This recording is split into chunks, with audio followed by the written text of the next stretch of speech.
Home the gold. He could be too far. No, he's kicking. Oh, what a catch! Puts a spicy forehand out in front of Naomi Morcilla. Move for the win. Team Canada. Garrett Woo! Santos with the layout grab. Oh, that fantastic grab. The claws of Chapter. Canada just became the world champions. Canada, the rest of the world. Look who's back in action. Let's go. First of all, I'm Theo, one of your hosts from Toronto, Ontario. And I'm Danie Proby from Vancouver, BC. We're your coast-to-coast guide to all things Canadian Ultimate. Now, I only missed one episode, right?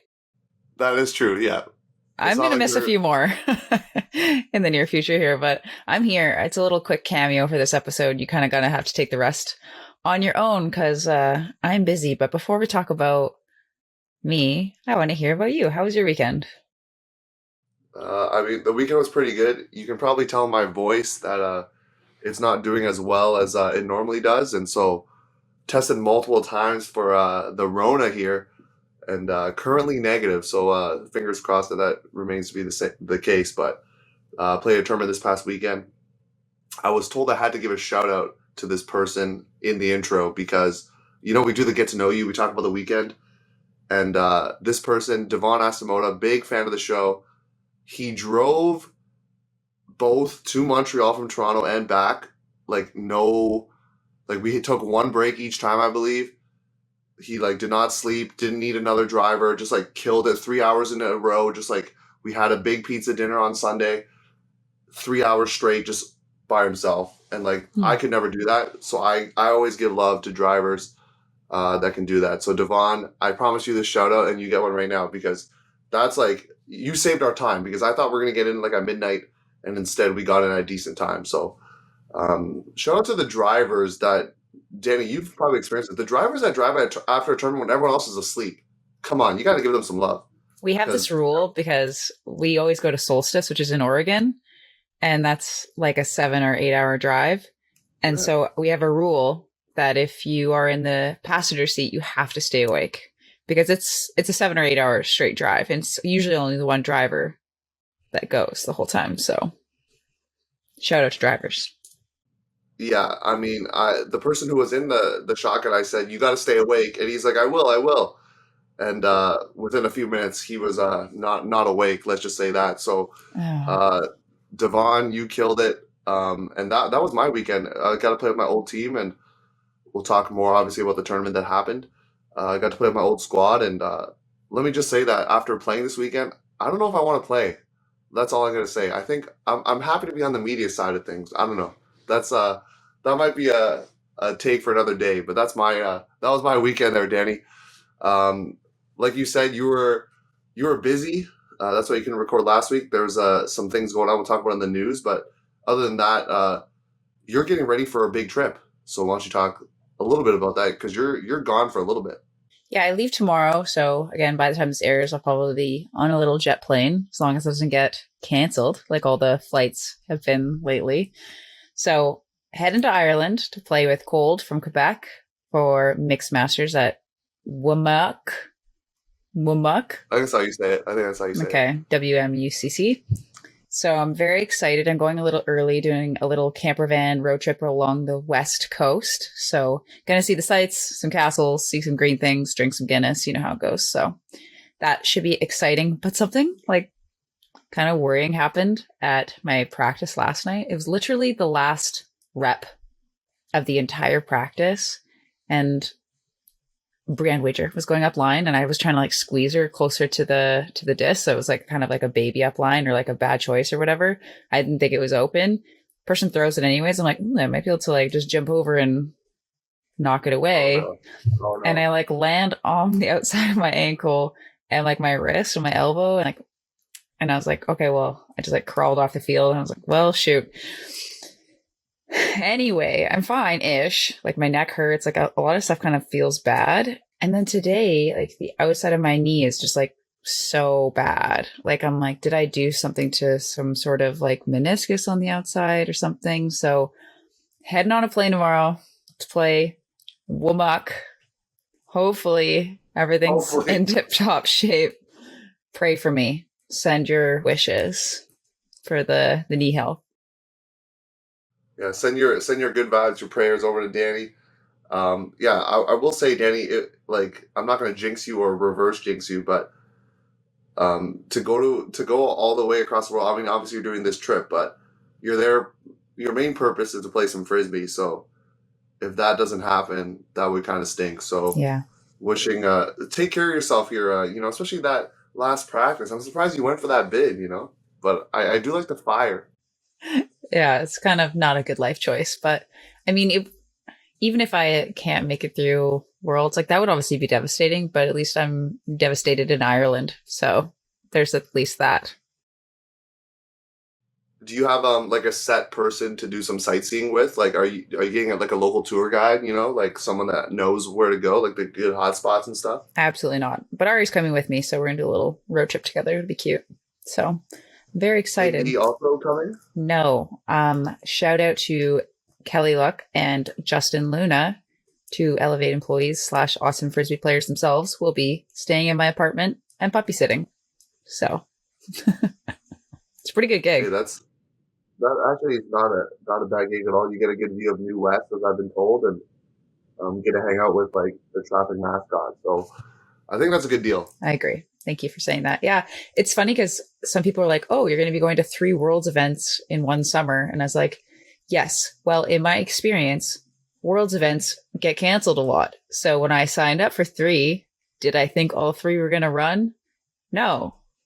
So now I'm like, how is this going to work? But alas, I feel very privileged to be able to get to go and experience these things. So yeah, that's kind of my life situation right now. It's like hectic, but exciting. Well, clearly not hectic enough for you to jump back on the pod here. So I also know we're going to record with Danie when she's in Ireland as well. So Danie, I don't know if you're going to bring the mic there. I don't know if you're going to need that. Maybe just bring the headset mic or something so you can save that luggage space. But we'll be hearing your what we're going to say, escapades, events, life travels in Ireland. So we'll make sure to hear from that. But right now we're going to jump to news section, and we're going to talk a lot of different things, World Games, Jazzfest, and then some interviews later on as well. So pretty big episode coming at you. So stay tuned for the rest of it as we hit the news. We now have breaking news. Welcome to your news section. We're going to start off in my hood.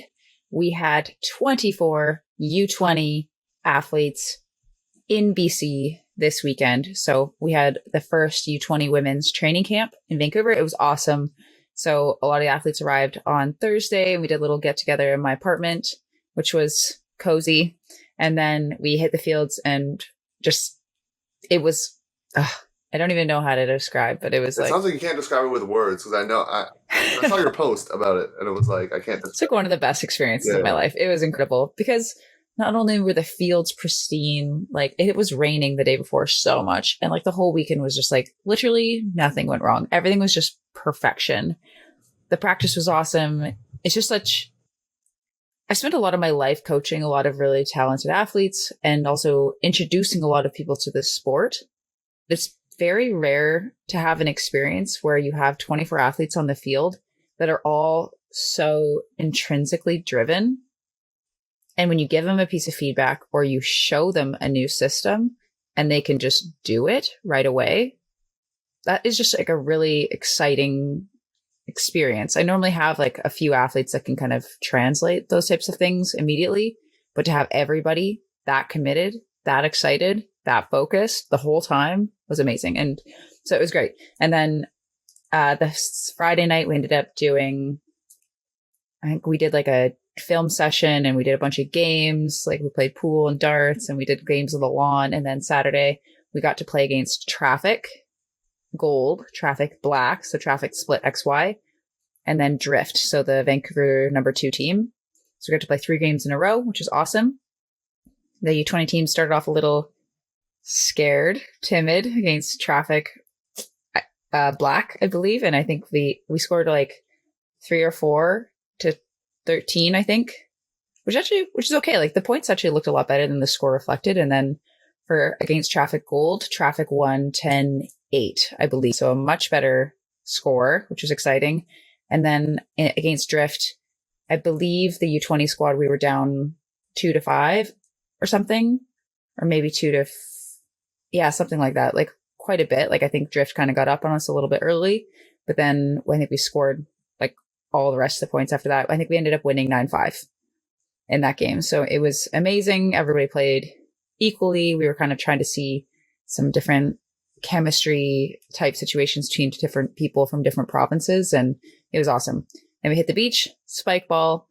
We went to the grocery store, did a cooking contest because they kind of have teams within the team, and they like this is actually the best part. They like took turns serving us coaches. Like we had to grade them on like plating and creativity and taste, or like something like that.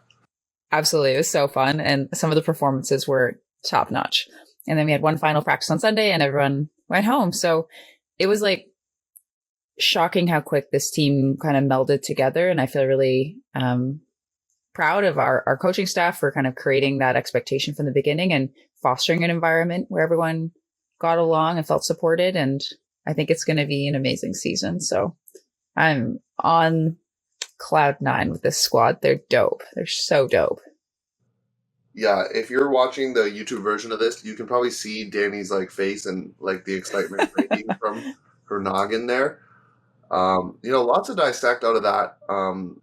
One is you talked about kind of equal lines, so you didn't run any, like maybe you had some preconceived ideas of who players were, who might fit into O&D and things like that. But during those 3 games, did you have like at one point, we're going to run like a power line to see what that would look like, or was it still more like just running line? That's a great question. And our intention for the weekend was to be completely open-minded. We have never seen these athletes cross over. Like we just saw them within their own little silos. So we actually didn't know who was going to be like our top handlers or cutters or continuation cutters, etc., D-liners. So we went into it open. The only thing we were keeping in mind of is who's handlers and who are cutters. When we were calling lines, we had no D or anything kind of in the mind, and we tried to kind of mix things up. We followed up by asking athletes kind of who they felt they gelled with that they didn't know before the weekend. So we kind of got some information from them as well. And so we're going to No Borders in Ottawa in July.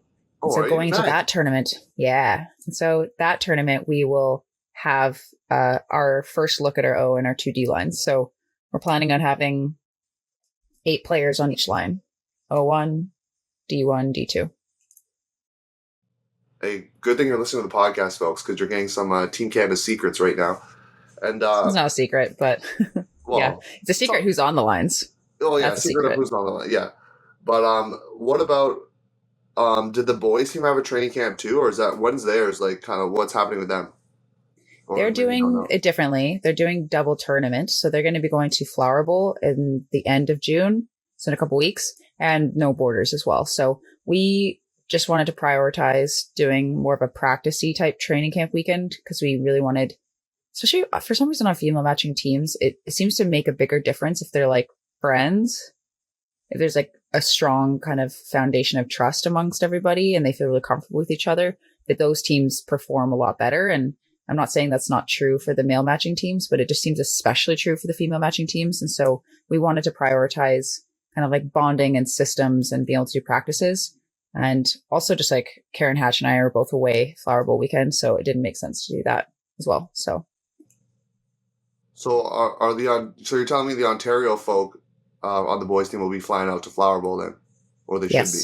Yes. Okay, cool. Mandatory. Oh, mandatory. You got to go. Go. Any other final thoughts you have from training camp before we move into some other Team Canada updates here? This might be I don't know, I could be wrong, but it seems like it's the most Quebec representation we've had on a U20 roster from my recollection. And I can just tell you, it is so good for the culture of the team because all of these players coming from Quebec are just so good at running systems. A few of them play for Iris. They're so good at running systems. They bring amazing energy. They're like the nicest kids on the team. It's actually really, those players specifically are really helping kind of bring everyone together. And it's just like a really neat experience, because like a lot of our cheers are now going to be in French and stuff like that. It's just like, it's really dope. I need to learn French is kind of like something that I learned this weekend. Well, I think both of us need to learn French as we run the pod here. So I know. No, that's good to know. And I know we talked about Ottawa as well, and I know some Ottawa people were very appreciative of that, of us talking about the growth of their junior system, and we're seeing that pay off in spades, especially on the girls' side there with all the people that made it. So, yeah, keep building those youth programs, whatever city you're in, and you'll see some of them suit up for Team Canada in the near future. So, yeah, super exciting. And speaking of Team Canada, of course, a big tournament. Well, big in terms of the funness of this tournament. A lot of people go for the chicken, of course, at Poultry Days, and as you do. Yeah, I've never been. Have you been, by the way? No, but it looks epic. So I'm jealous. I want to go eat some chicken and play frisbee. Yeah, no, it looks epic for sure. And so Team Canada was named Canadian Chicken in this tournament, and USA was American Chicken. Hybrid was High Bird, and Madison Noise was Madison Cluck. So there you go, like all very chicken-based names, which is kind of fun. And Canada able to take down the two U.S. club teams, and then falling to U.S. in the showcase game in pool play, 15-10. I was telling Danie about this off air. I'm not going to actually say too much about the games because I want to encourage you to go watch it, because I think it would be really good for you to support Ultiworld in that way by getting a subscription to watch these high-level games. But also I think it helps you in your personal development as a player or as a coach to watch super high-level Ultimate. Even at like a fun tournament like this, they were going super hard, and you just get to see the best of the world. So why not go watch it? So 15-10 in pool play. And then in the final, Canada does get the victory. So let's, throw your hands up in the air, celebrate. Let's go. 9-5 the score there. Little caveat being that obviously you saw the first game ends 15-10. So why is the second game ending 9-5? If you haven't heard already, it's because there was lightning. So basically the game just got called. So mind you, Canada had taken half. They started on 0 out of half and scored. So they had a lead, a comfortable lead. So I'm not saying that they would have won for sure, but I'm just saying that there was lightning. That's all I'm saying about that. The game didn't finish, but they were out in front. Yeah, they were out in front. So take that for what you will, is all I'm saying. They took half 8-4. So 8-4. 8-4. There's this kind of suspicion, not just superstition rather, that if you take half 8-5, you're going to lose. I've heard this a lot. 8-5 is actually not a comfortable lead. People especially if the other team's starting on 0, because then it's just it's 8-6 and then a break. It's not 8-4 is different. I don't know. It's just it does feel different. I mean, I'm biased. I'm let's go Canada 8-4. That's sick, but yeah, it is different. I mean, I will say, I'll spoil one part of the game, which is there was a drop pull by USA. So that resulted in a break for Canada. Which I'm excited to watch. I actually haven't watched. Yeah, it's all good. You're ready for your trip. Come on, it's all good. I mean, I'm going to watch before I go. I'm so excited to watch it. And because I subscribe, I get to watch it tonight while I have dinner. So there you go. You'll see a drop pull in action. But one player in particular that I just want to kind of give a spotlight to is Britt DeSantos in the final, scoring, I believe, for my tally, 4 goals, gets a block as well. And the goal's not kind of being in the handler space, which you're kind of used to seeing as a handler for Sixers and for other Team Canadas, but it was actually in the striking. So just seeing a lot of something that Red Flag has talked about before on our podcast, Danie, was just this working on the two genders throwing to each other and getting that chemistry. And we saw a lot of that, at least in the 2 games I watched, where there was just a lot of male matching players hucking to female matching players downfield and to great success. So Britt was on the receiving end of some of these dime hucks and scoring. So who was putting up the hucks in general? I'll be honest with you, that's a blur. That is a blur. I'll watch later. Don't worry. Yeah, I should have just said you got to watch it to find out. But yeah, it's a blur. I was just watching Britt just scoring in the end zone. So that was more what I was watching. Awesome.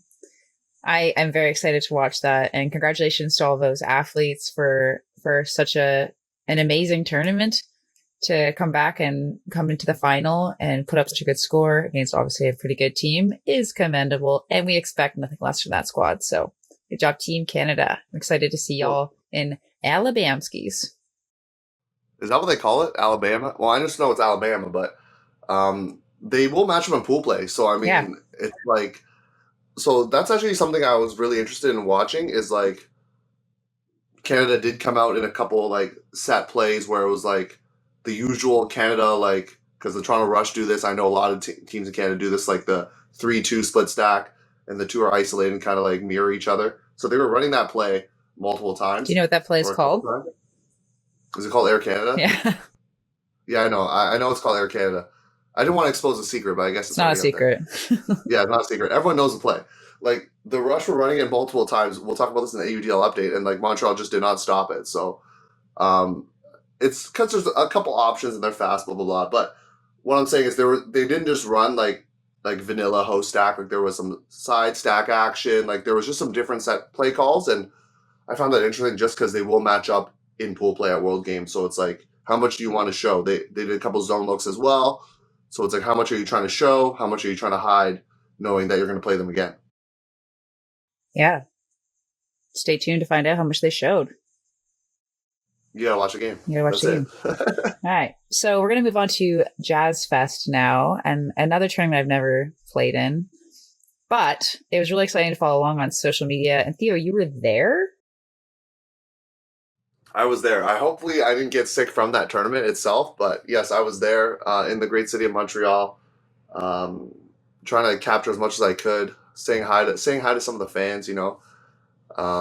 But didn't get a chance, to be honest, watch a lot of games. Like, I wish I could have seen a little bit more, but obviously if you're playing, you can't really like see much. I did try to get as much as I could on the bye that I had at the end, but then most of the women's division wasn't happening at that time. So I got to see a lot of like different men's games happening, including I streamed a couple games on the Huckin Eh Instagram, so you got to check that out in all its pixelated glory. So I'll let you get to the women's results, though. We're actually going to hear from the winner later on in the interview, so that's kind of fun as well. Yeah, so Venus ended up winning the whole thing, and the interesting note about that is that there was a really pretty big score differential throughout the whole tournament. So they ended up scoring 87 times and were only scored against 24 times. So that's pretty commanding.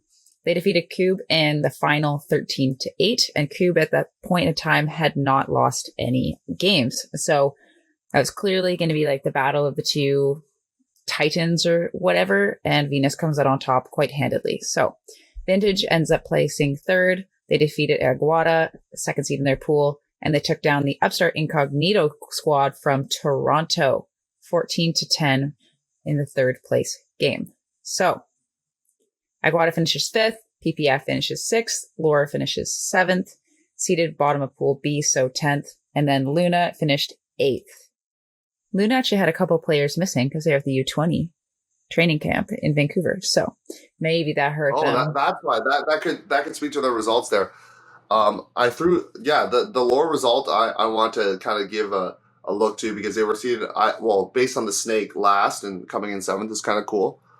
And yeah, Venus, as you mentioned, very dominant. Calculating here, at least according to the score reporter, 11 goals given up in pool play in 4 games is like pretty like that's like people give that up in a game. So the fact that they're giving up 11 goals in 4 games is kind of cool. They're like kind of they're the Montreal A squad, like kind of below Iris, if that makes sense, because Iris is more provincial based, as you probably know. Just letting the audience know that. Yeah. So the schedule was definitely interesting on both days. So some teams not only started right away at 8 a.m., but they didn't finish until past 6. And that seems very unusual. That's not normally how tournaments are structured. That's a very long day to be engaged on site without probably having full meals, and having a couple buys in your day is really tiring. So good job everyone who like survived that situation. I'm tired just thinking about it. Now on Sunday, the semis were set, and then 5-7 got put into one pool, and then 10-8 got put into another. So each team ended up playing 2 games. So, and Theo, I do want to give you a little shout out for your picks. Oh no, don't for do your that. picks. Oh, that is true. I did pick it. Yeah, That is true. good job. You're so smart about women's ultimate. Well, I went chalk on this one. I'll be honest with you. Based on the teams I saw, I went chalk. So maybe a cop-out move. But yeah, the schedule thing was right because I had someone from the Toronto team, Laura, tell me that. They were like, yeah, we started at 8, Theo, and we're not going to end until 6. And looking at their schedule, they had like a game, bye, game, bye, and then game. So it's just like they had 2 buys in a day. The open teams had 4 straight games, and that was it, and they were gone. So they were finished up before 3 or at 3, whereas some of the women's teams had to stay pretty late. So, yeah, that's a tough tournament draw, but, that's how things go. So, yeah, I'm excited to see what Venus does moving on because they have their own system there and seeing, some of those players I know from Micheal because I met some of them that they're playing for Venus. So good to see those university players getting that experience in the club scene, winning a tournament, pretty cool. Jumping in the men's side here, unfortunately a team had to drop out, making the tournament 19 instead of 20, so that always throws things off. So there was a Pool C power pool with everybody's favorite NSOM. I was going to say what the team name stands for. I'm trying to remember what it actually stands for. But I believe it stands for Nothing Sexier Than Old Montrealers. I believe I have that right. So that is your NSOM Masters. They finished first overall in pool play. Hound, the team out of the Durham region, they come in and lose both games. And this is going to be something that I don't think that you've seen like in the club scene recently, which is on Saturday, their team is going to look very different than their team on Sunday because like a bunch of their players play on the rush. So, like, they're not playing Saturday, and they have, like, some PR guys playing. So their results are going to look funky is all I'm saying. I'm not saying don't take the results, but it's like, in Pool D, so there's other pools with kind of, like, they're more split up. Quake from Quebec City takes it. Phoenix, the team that I had to play, they killed my team. They looked very good. I'm very high up on Phoenix. They went 45-10 in terms of point differential as well, so they just kind of clean up the pool. And then the team I practice with, which I will full disclosure say this, Boat wins in a 3-way tie. So they lose to Ascension out of Sherbrooke 15-9, but they beat Madhouse out of Halifax 15-6. Madhouse beats Ascension 15-11, so there's like a 3-way tie. Boat gets first in the pool, which is actually pretty important. They get first in the pool based on 1 point. So what are you going to do? One of the games that I picked that I said was going to be the game to watch, I didn't pick the game, but I told you, Huckin Eh audience, I said, you got to watch out for this game. And it was Gatineau's out versus GT. Gatineau wins 14-11, and they take the pool. And GT actually doesn't make the top 8 because they lose to Ascension in crossover. In the quarters, lots of tight games. Danie, I wish you were there, to be honest.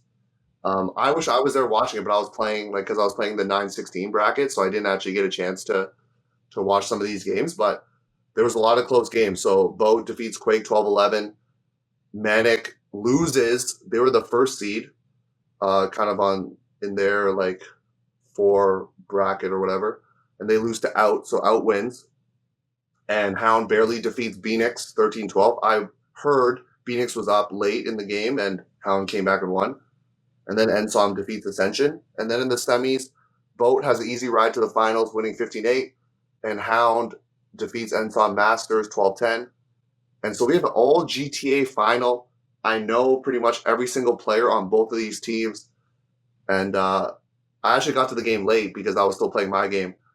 But I was told, what are you going to say about this? It's all GTA final. Boat takes it. First ever championship victory for the program, from what I know. I started on the program in 2015, so I've been there from the beginning.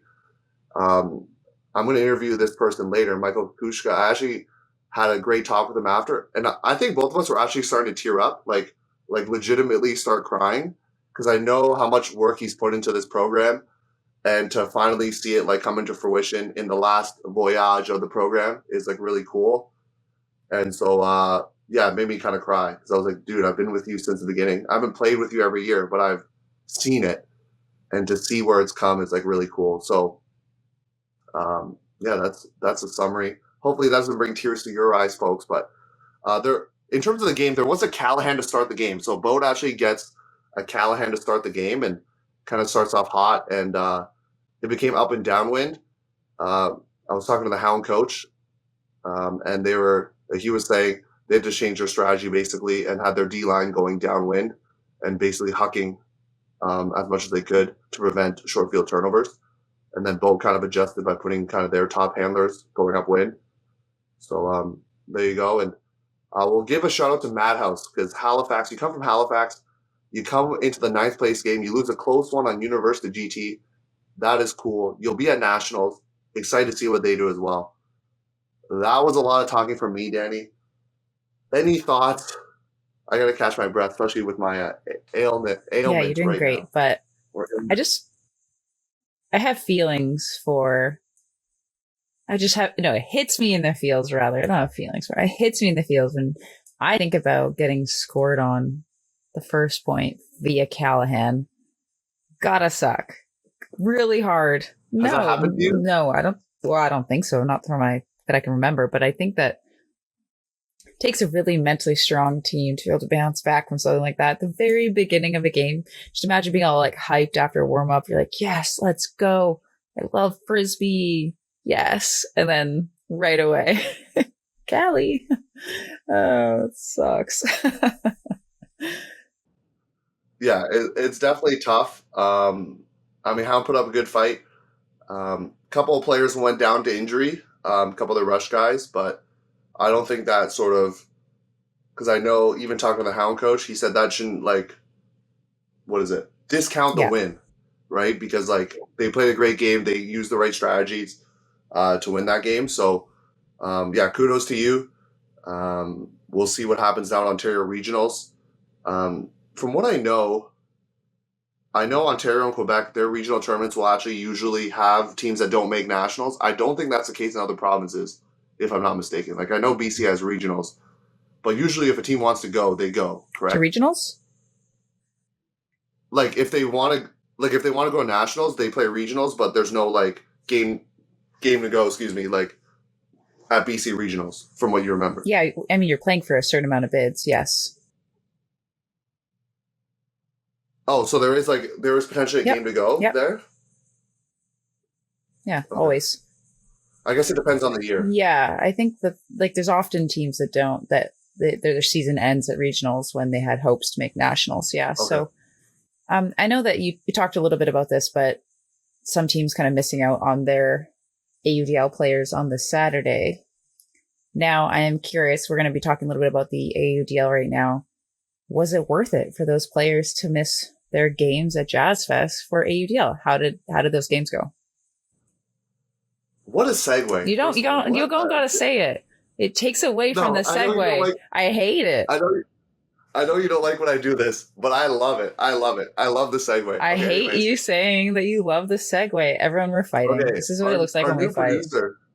Our new producer, Lindsay Sue. First of all, hello, new producer, Lindsay Sue. Big fan. Cut this out. You're dope. You can cut this out. Yeah, you are a dope player. Actually, Lindsay, don't cut this out because you are dope and everyone needs to know it. And also, they need to know that Theo and I fight.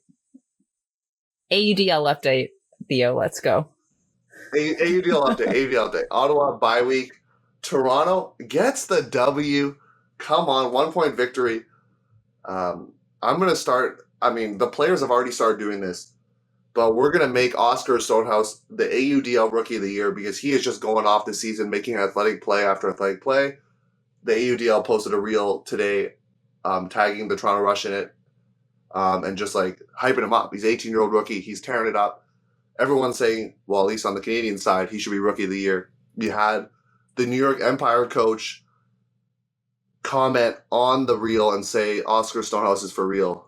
He was saying, this guy's legit. So you're getting high praise from the New York Empire coach there, Charlie Hopez there. So, that's all I got to say. Toronto wins. That's actually a pretty serious victory for Toronto, more so for Montreal, I should say, because it puts them 4-4 and potentially, I'm not going to say this game is going to make them not make the playoffs, but losing to a team that was 1-5 at the time is not something that should be happening if you're trying to make the playoffs. Let's just say that. Yeah, that's definitely tough. How many more games left are there in the season, approximately? There's 4 games for Montreal, and whereas Philadelphia is at 3-3, so they have actually more games left, and they're the ones kind of sneaking up on Montreal. So, it'll be interesting to see what happens.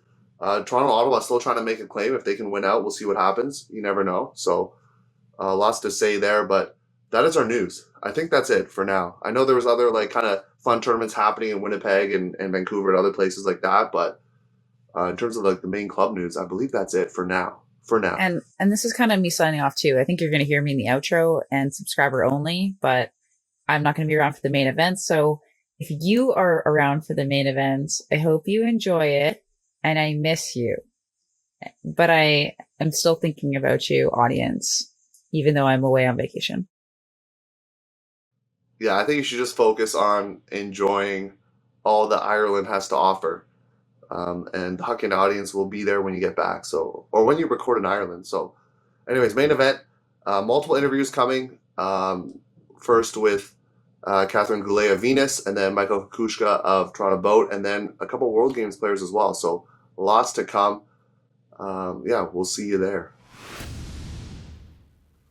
Before we head to the main event, Theo here from the future. Going to talk about a tournament that we actually didn't get a chance to. Danie and I talked about this post-recording, how we missed out on this tournament. So the aptly named Fishbowl is happening this weekend in Ottawa, and actually yours truly will be there filming some games. Unfortunately, just on Saturday due to a commitment I have on Sunday. But the 5 teams that will be going are 5 of the 6 women's teams in Canada that will be at Worlds. So really excited to see all those teams in action. So Halifax Salty, Quebec Iris, Ottawa Stella, Toronto Sixers, and Winnipeg Fusion will all be there. And they're going to play 67 games. Some teams leaving a bit early on Sunday. Most teams are going to be able to play each other twice, but not all, just based on the math. So pretty cool to see all those teams there. And we'll be, like I said, we'll be filming. So each team will be filmed twice. So your filming schedule will be Winnipeg Fusion versus Salty, Iris versus Salty, Sixers versus Stella, Fusion versus Stella, and then Iris versus Sixers. All those games will be filmed and available on the Ultiworld video site. Once again, another reason to subscribe there. So kudos to Fish, who's been on the podcast before, for helping organize that. I'm sure other people behind the scenes as well.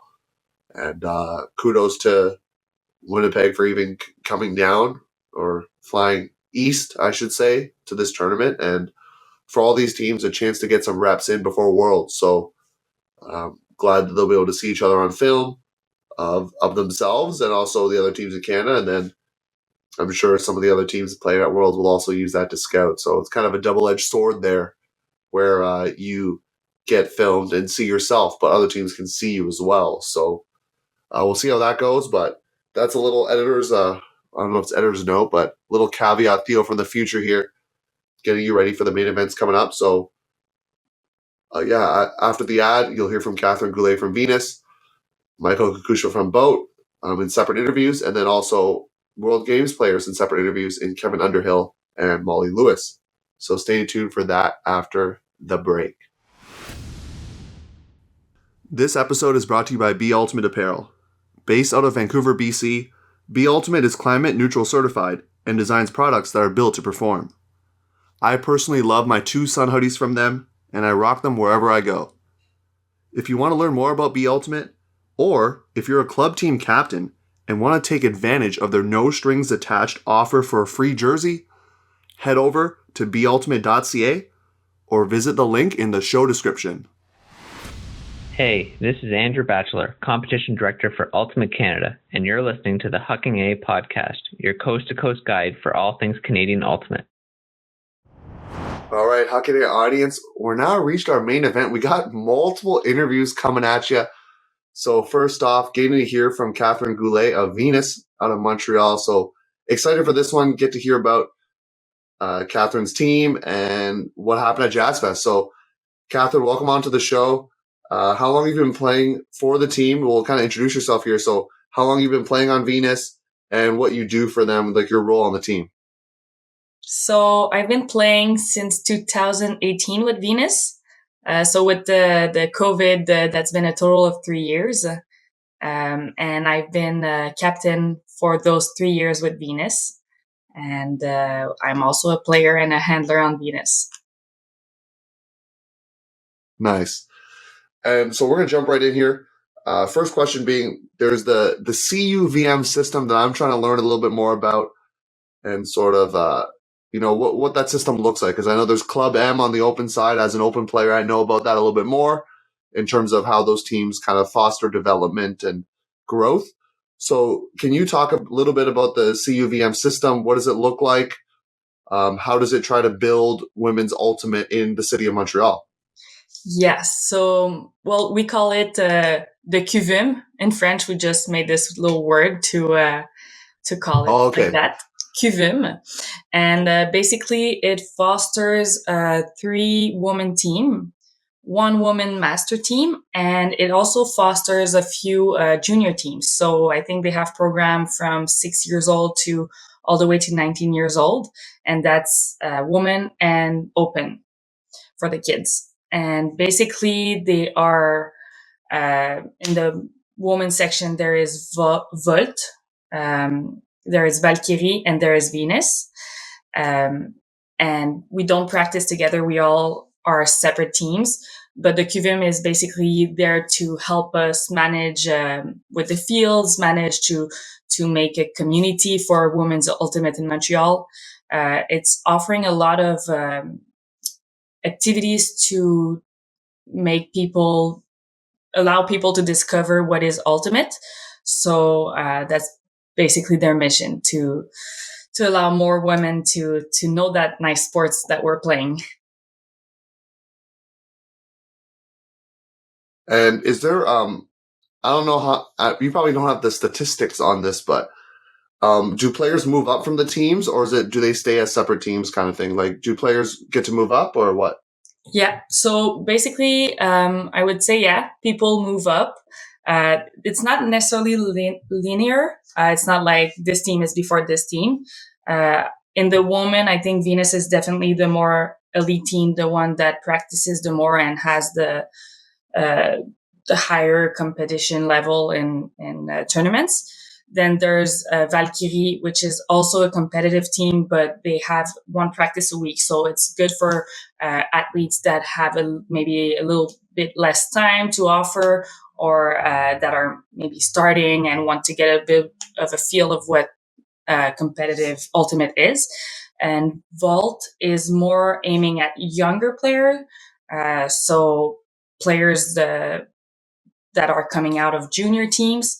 And yes, obviously, Venus is going to try to get the best players. So sometimes players will move from one team to the other.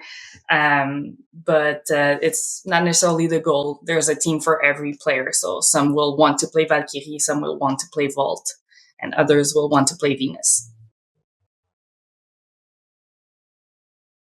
So in terms of wanting to play Venus, people were not able to do that in 2020 and 2021. So Venus back in action in 2022. Didn't see Venus, for example, at UCI. I saw Iris and other women's teams, but not Venus. So Venus now back in action. What did the team do to try to get players, because you had those 2 years off? How did you try to get players to come and try out? Well, the CUVM didn't completely stop their activities during those 2 years. Shout out to, I think Iris and Cube went to UCI in 2021. I actually played with Stella at UCI to be able to play there. But CUVM still offered opportunity for the girls to grow, to develop their technical abilities. It wasn't under necessarily a team, but there were there were leagues, women's league. And in terms of the 2022, to build up the momentum to tryouts, I think that there's a big part of it that was from our coach. There's 2 coaches in Venus, Micheal and Marie-André Pambrun. And Matt called, I think, 100 players from around Quebec, Montreal, and he called like 75 of them and messaged around 100 of them. So he went to call the coach from other teams, from junior teams, to know which players were now women's level. And he went to university to scout. So basically that built up a lot of momentum, because by calling them, he was also telling them what the plan is for this summer, what we wanted to do with the team. And I think that had a big part in the kind of energy that the girls had when they showed up at tryouts. Yeah. And also in terms of the numbers, we had huge tryouts for Montreal. We were above 100 players to try out for the QVIM. So that actually really helped us to get nice teams this year. We've talked about this before on the podcast, but kudos to the coaches out there laying the groundwork, really putting in the recruiting efforts and those things. But with all that being said, were there any challenges though, like in terms of trying to get players with, because it sounds like there was a lot of good happening, but were there any challenges as well, or not really? For sure, there's challenges. I think after kind of a 2-year break, we didn't have a lot of vets. I don't know if that's a good word, coming back. So I think that was like a concern, a concern for players to know, like, what would the team feel like? Would we have a good level of play? And making those calls, getting those names to come to tryouts was a big way to help build that confidence, to see that, yeah, Venus is going to be back this year. And I think we can have a nice project this summer. And you were back doing really well in pool play at Jazzfest, I might add. We talked about it in the recap, but outscoring opponents 59-11. So what helped your team be so successful in pool play to start? Clearly you were doing a lot of scoring and not a lot of teams were scoring on you. So what was happening there? I think there's multiple factors. We could talk about the team system, but I think the main thing that helped us was our energy. So no matter which game we approach it, like, it was an opportunity to learn. Since we're a fairly new team, players that are getting to know how to play with each other, we had our objectives set and we were trying to follow those no matter the scoreboard. So that was our way to stay in the game. The girls in Venus have so much energy, so it's always fun on the sideline. Between the games, we stay hyped. And I think that really helped us to stay intense during those games, to not just like sit and be like, okay, we're going to win that one easy. No, I think we really wanted to respect our opponent by just giving them the best, and also getting the best out of ourselves and learning how to play with each other. And having coaches is definitely going to help with that. So what were the coaches saying to you in between or during games to try to keep you said the team at energy, but were the coaches doing something to help keep the team focused as well, especially when you're winning by a lot of points in some of these games? Yeah, for sure. I think they were helping by just reminding us our objectives, sometimes as individuals in the team. So we all have our individual objective to work on, and sometimes as a team. So we went in that tournament wanting to work on our end zone, on our defensive zone. So I don't feel like we had that much ups and downs in energy, but they kept it up by maybe feeling just before it was going to go down how to work on that objective and come back with, okay, now we're going to do this, and practice zone the same time. And I think that helped us to keep our focus. So you get to the final eventually, and you face a team that I'm sure you've played before in Cube out of Quebec City there. So 13-8 the score, your closest final or closest score line of the tournament. Can you, a lot of the audience wasn't there. So can you tell us what happened in the final and what led to your team's success and victory championship there? Well, first of all, just let me say that I'm not good to remember point by point the score. I'm more like... No, we don't need that. I'm more like in the energy of the game. But basically, I think Cube had a similar pool play as we did. So lots of win by lots of points. So they definitely came in strong, gave us a good challenge, and they kept the foot on the gas pedal the whole game. I think what made us come out of it was really, like I said, our energy, but our unity. So we played the whole team with no line calling during that game. We wanted to really include every player, and we trusted every player to bring their own strength to the game. And I wasn't playing that game. I was injured on that game on the sideline with my crutches. But normally when I don't play, I have like this kind of anxiety that I just want to be on the field and feel like I can help and contribute. But honestly, this game, I was feeling so calm and confident because the girls seemed in control. Even the points that were long, because there were long points in that game, players were keeping the spirits up. Lots of sideline, always a good thing to keep the sideline during those harder games. So that definitely made a difference for us. Yeah, I mean, the fact that you're winning this tournament with the full roster, that's kudos to you, because I know other teams are going to be running the tight lines. So that was probably a point of emphasis, like a goal you had as a team to make sure everyone was playing in this tournament, right? Even in the championship. Yeah, for sure. For sure. And I'm not saying that no team should do no sideline, no line calling, sorry.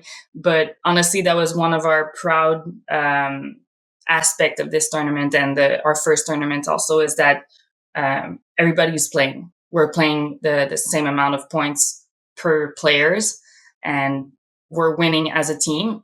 There might come moments where we wanted a line call, and that's okay too. But right now we're building the team together, and we trust every player on that team.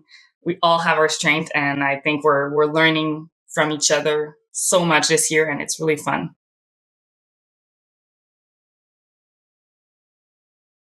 So now you got the first tournament out of the way. This is what we'll end with here.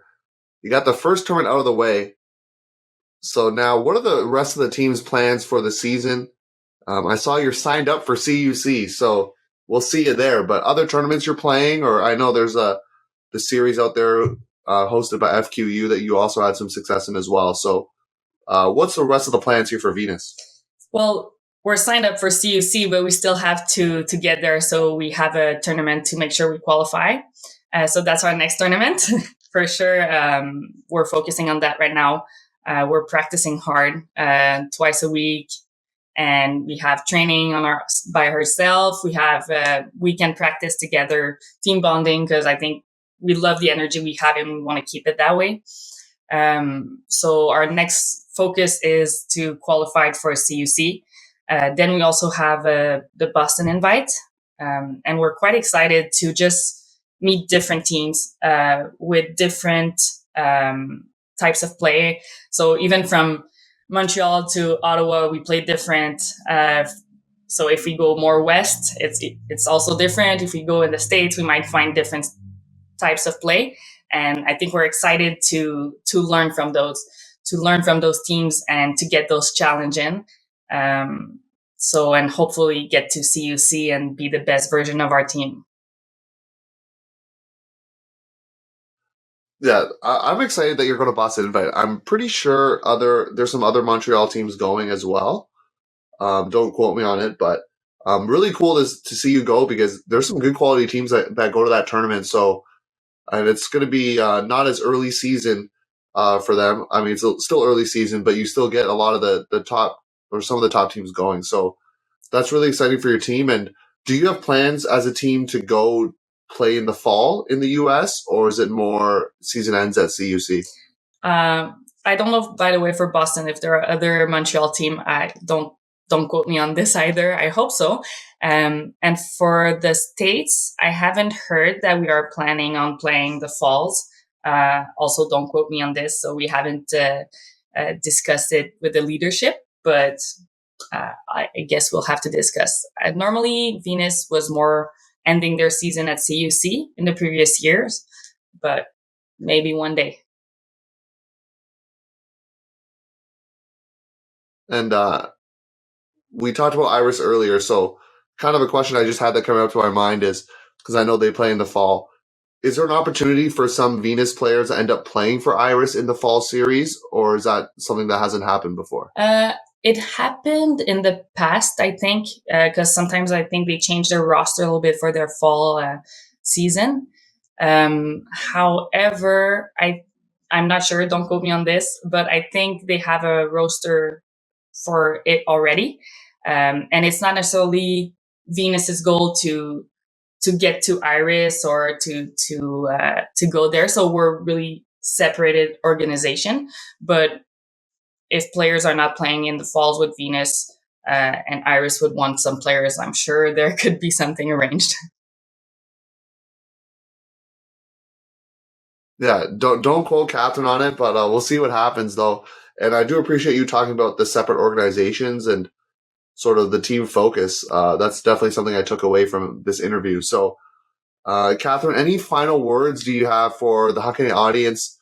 Anything else you want to say about your team or any shout outs, whatever you want to do? Now's the time. Well, I'll give a shout out for my team for sure. I think I've been playing competitive sports since I don't even remember when, in different sports. And honestly, I've always been playing to find that feeling of sportsmanship and that feeling of collaboration to work towards the same goal together. And I had it in high school with that perfect team you're searching your whole life.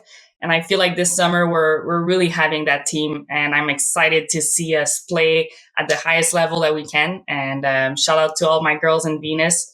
Can't wait to hit the field with you again, girls. Yeah, we're excited here to see what you do. So we'll keep an eye out. Boston Invite as well coming up, and wish you the best of luck for that and your provincial tournament, and then seeing you at CUCs hopefully. So, Catherine, thanks for coming on the podcast. Do appreciate it. Thank you so much for having me. Welcome back. Another main event coming at you. More interviews. This one, a little near and dear to my heart. I talked about it with Danie early on in the Jazzfest recap for this episode, how I may or may not have started to tear or the eyes getting a little watery with this guest here. Micheal Kukucska joining us here all the way from my neck of the woods, Toronto, Ontario. So, Micheal, introduce yourself in terms of how long you've been playing on this team, kind of what you do in Ultimate, because you wear a few different hats as well. So I'll let you kind of just intro yourself here for the audience. Yeah, thanks, Theo. First off, thanks for having me on. Been trying to get on this pod for a while now, but you always say no. But I get it. I get it. We got to keep the business and the personal separate. So yeah, my name is Micheal. Ultimate community, I go by Kuku. Been playing Ultimate for about 10 years, 11 years. Founded the Boat Ultimate program in 2015. Have been a captain on the team since. And as you alluded to, I do wear a handful of hats. On top of captaining Boat, I am also an assistant coach with the Toronto Rush, as well as a coach of GOAT. So a lot of Ultimate this summer. And yeah, that's pretty much how I spend my time. I mean, recently married, but still spending the time in the Ultimate scene. So really wearing a lot of hats there. And yeah, just excited to see what the summer holds for you and the teams you're a part of. But this interview, we're going to talk specifically about Boat. People know I practice with the squad. And, as I mentioned earlier, I also played with the squad back in 2015. So but in terms of this season, Boat had an interesting thing where they started tryouts a lot earlier than other teams. So that's something that people might not know. So what was the rationale behind that and sort of the winter meetings that preceded that, where people were meeting up weekly and things like that? What was the rationale behind that? What led you to making that decision with the leadership? Yeah, so we have to go a little further back to kind of really understand why we did that. So 2021 was a pretty challenging year for the team. In Ontario, we had extended lockdowns, and there was a ton of uncertainty around if we'd even be able to play, if there'd be any tournaments. And honestly, to our fault, we really weren't proactive in getting a team going because there were no tournaments announced. And up until like June, we weren't even allowed to play outdoor sports in Ontario. So when UCI and Nationals were announced in Ontario last year, we really scrambled to throw something together. But unfortunately, because, we share a city with, GT and Union and Zen and Roy and Too Bad and, Maverick and Hound are nearby, a lot of, longtime boat players had already gone to other teams. So we put together an application form, and quite honestly, we took just everybody who applied. So there was a lot of youth, a lot of first-time touring players, and we just kind of made do with what we could. So we went to Nationals, and we actually performed fairly well, all things considered. We ended up finishing third. So we finished behind GT and Hound, but we ended up beating Shrike and Maverick and Roy. And so we considered it a pretty big win for us. And we were really looking forward to getting out to UCI. As you know, Boat was not invited to UCI. And at the time, like, we were, of course, really upset about it, right? We performed well at Nationals, we did our job, and we were like, sport, it's a meritocracy, right? Like this sucks. Like, how can this happen? And on top of like the short-term pain of having your season end so abruptly, there was also a long-term problem that presented itself when we didn't get into UCI, right? Like, as I mentioned, sharing a city with other teams, now it's like we're behind, right? We're behind by virtue of not getting to play in this tournament and having very little ultimate played coming out of the pandemic that we're still in. But also we're behind in terms of recognition, right? Why would any young up and coming player want to play for Boat when Boat doesn't even go to Nationals and GT and Hound and Union and Zen all do? Why would any established player want to come back to us when we're losing games, 15-4 to Hound, 15-5 to GT, right? Like, it's not a particularly appealing thing. And when we didn't get into UCI, it kind of felt like, almost like the dagger, right? It was like this big threat to the program in terms of recognition and what we were going to be able to do in future years. But I had this idea to run like a longer extended tryout starting in early December. And the reason we decided to go so early is, quite frankly, there's no other Frisbee going on. And so people who in no other universe would ever consider even like giving Boat the time of day came out to our tryout. And we had about 130 people register for that first tryout. We did it in December at Central Tech Stadium, and we ended up advancing about 70 people to the next stage, right? And within the next stage, we broke up into kind of geographically appropriate pods, and we had weekly online meetings that were led by coaches and captains that were already kind of signed on. We talked about, successes and failures of the week and plans for like our development throughout the week. We also wanted to have like monthly meetup sessions, like centralized in Toronto, where we can kind of like work through stuff, do these extended scrimmages and drill work. Like, we were really bought in to this idea. Unfortunately, pandemic restrictions over the winter killed the monthly meetup plan, but we were still able to really be connected. A big part of that was we wanted to create a sense of investment and buy-in, right? Like, the hope on leadership side was that by doing this, by having these weekly meetings, by showing like all the work we were putting in, when the traditional tryout season came and the option to play for Hound or GT or Union or Zen, we wanted to do as much as we could to make that decision difficult, right? Like, you're so invested in something, it's like, why not just like stick it through, right? And people did stick it through. Our Markham pod, they ended up doing weekly runs outside in the winter, right? Waterloo pod, those guys were really close. They would go to each other's houses and spend time together, right? And Southwestern pod, they played pickup whenever they could. And a lot of people, they didn't even know each other before we started this. And so we were kind of able to build this community, right? And this bond. And so when it came time for us to make our final selections and we had our final tryout, we actually had very little in the way of resistance when it came to our offers. People who, when we put them in that like 70 to be invited to the pods, we were like, yeah, this guy's maybe a pipe dream, but very, very little resistance. And most people just accepted our offers immediately without even considering other teams. There were only a small handful of people who opted to go and play for those aforementioned teams. So I think despite having 13 rookies on our team this year, there's just a continuity and a core. And it feels like where we felt behind after not getting into UCI, now it feels like we're so far ahead of other teams, right? Where we were once the least desirable place to play. Now, we're a very desirable place to play. And I think it really was that building of a community and getting that really, really early buy-in, right? It was just a risk that we took that people would be interested in it, and they were. And we were able to put together a pretty solid squad.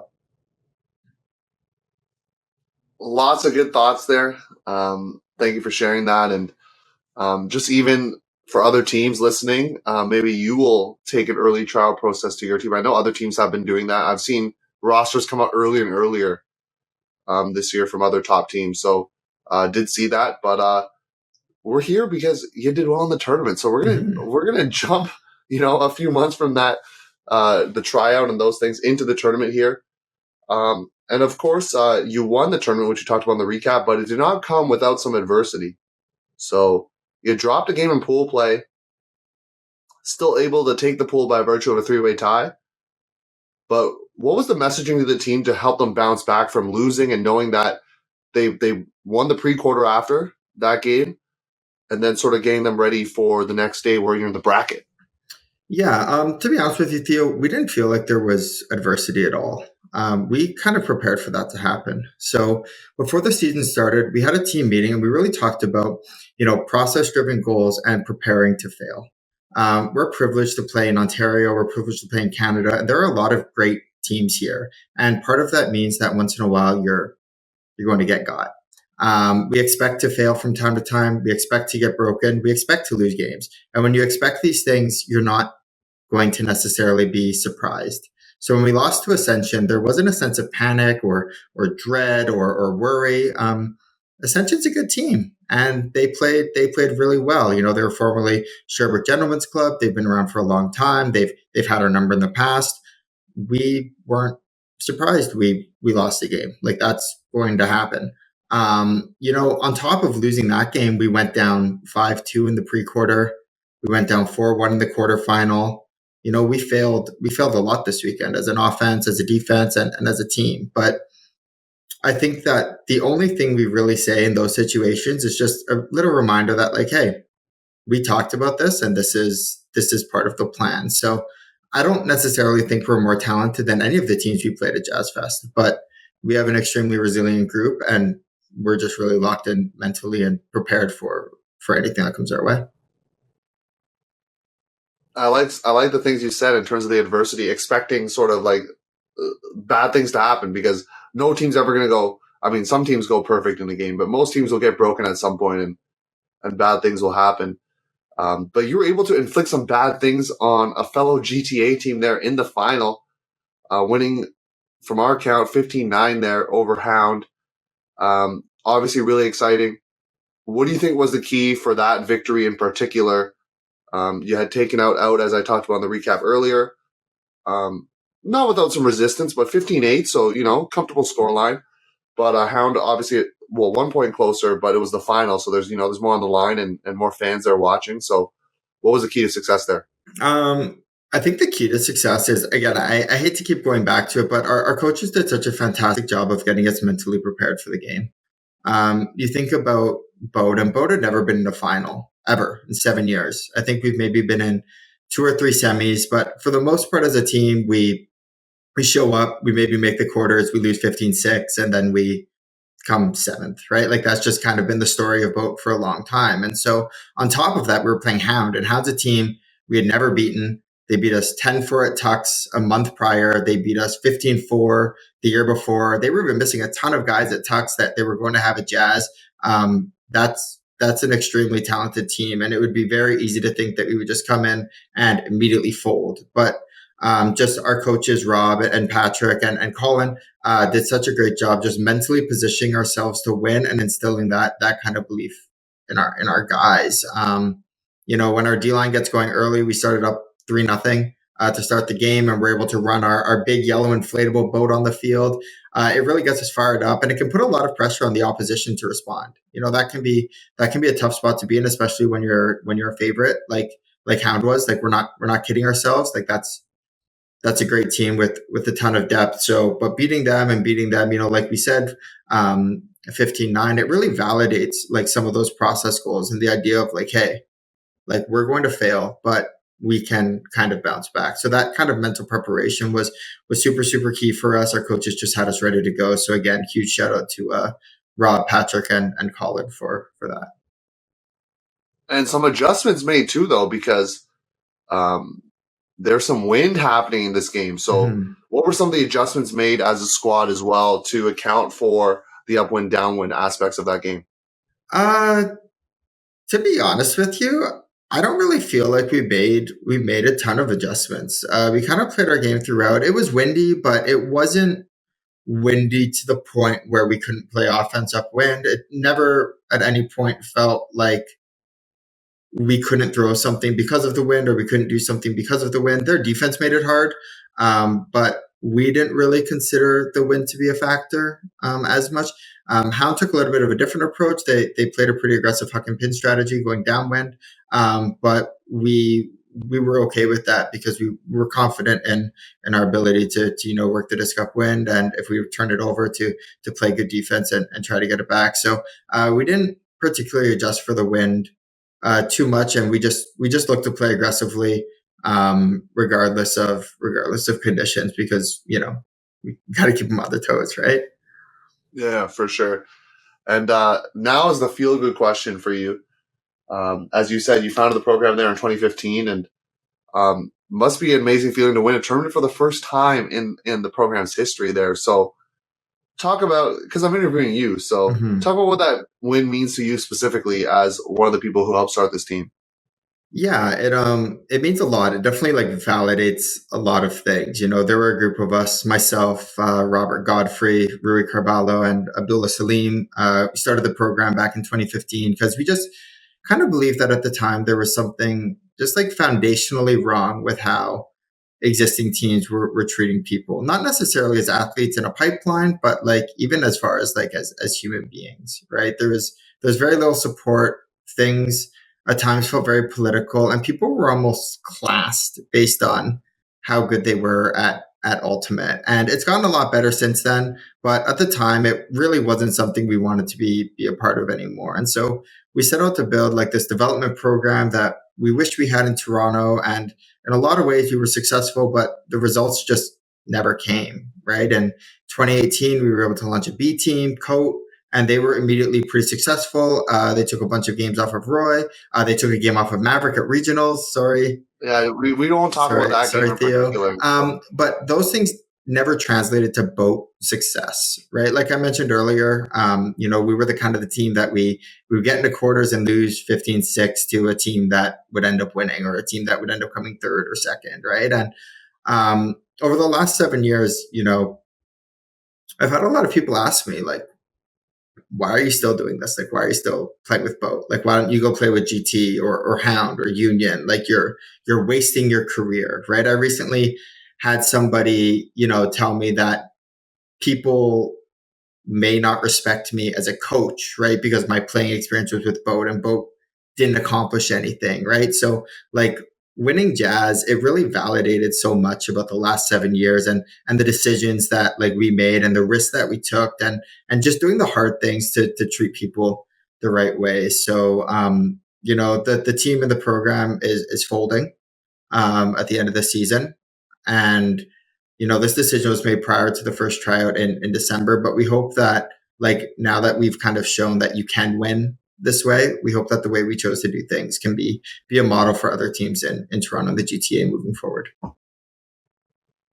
So bittersweet, as they say, with the win, the final voyage, as they like to call it. So now we're going to look at the rest of the summer, potentially into the fall, because some teams are planning to go to the U.S. as well, and curious to know, or I'm sure the audience is as well, what Boat has planned for the rest of the summer.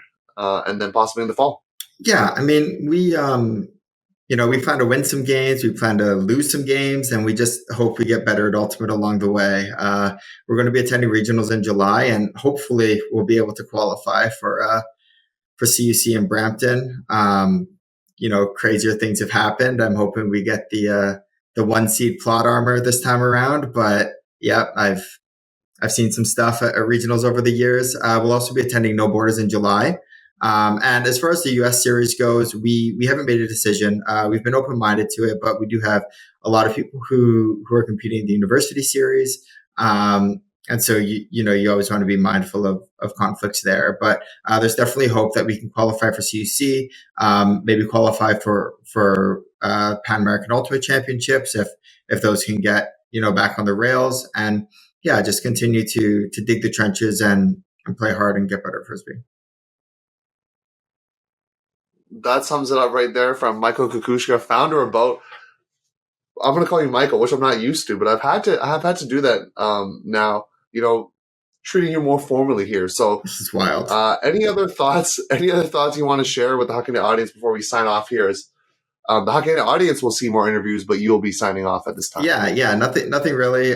Just, really, really excited to be back playing Ultimate. It was a rough, year and a half being away, and we're just really not taking it for granted. We're just enjoying every opportunity we get to go out on the field, because you never know when a global pandemic is going to come and wipe out 2 seasons of your playing career. So yeah, we're just enjoying it. Thanks a lot for having me, Theo.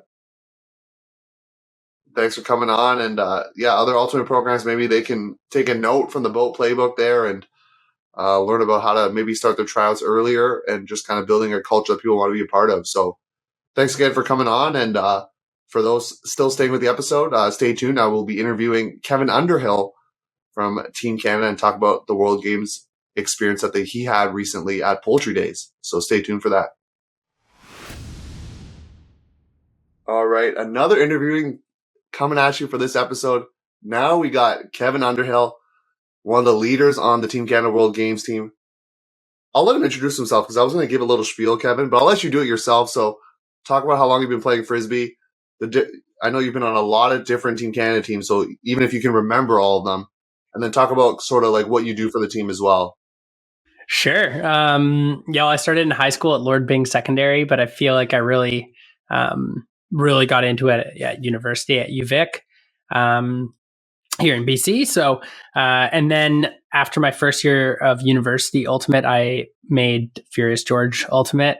And so as a young guy, I made the team, and I don't think I would have told you that I would have been playing for 15 years, but here we are, 14 seasons later, and I'm still playing and absolutely love it.